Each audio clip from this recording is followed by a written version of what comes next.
Notice how Jesus' work for us in the judgment and our role are described.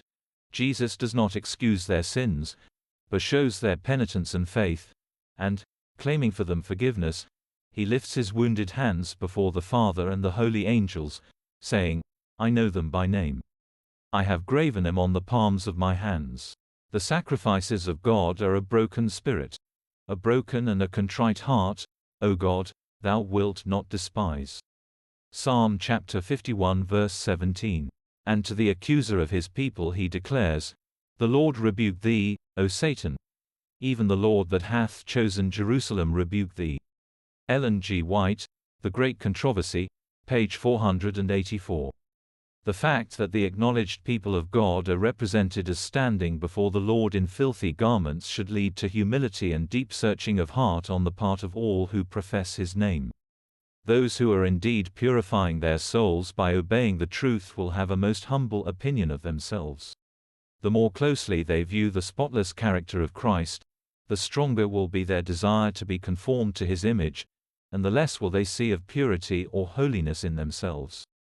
But while we should realize our sinful condition, we are to rely upon Christ as our righteousness, our sanctification, and our redemption. We cannot answer the charges of Satan against us. Christ alone can make an effectual plea in our behalf. He is able to silence the accuser with arguments founded not upon our merits, but on His own. Ellen G. White, Testimonies for the Church, Volume 5, pp. 471, 472. We are now living in the great day of atonement. In the typical service, while the high priest was making the atonement for Israel, all were required to afflict their souls by repentance of sin and humiliation before the Lord, lest they be cut off from among the people.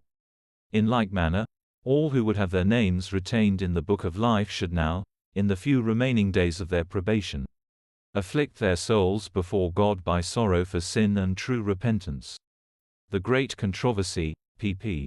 489, 490. I hope you have enjoyed this week's lesson. Tomorrow is the 7th day of the week. I hope you have a great Sabbath and a restful one. God says His word will never change, therefore the Sabbath will not either, and we can be sure of that. God bless you and your family. See you tomorrow.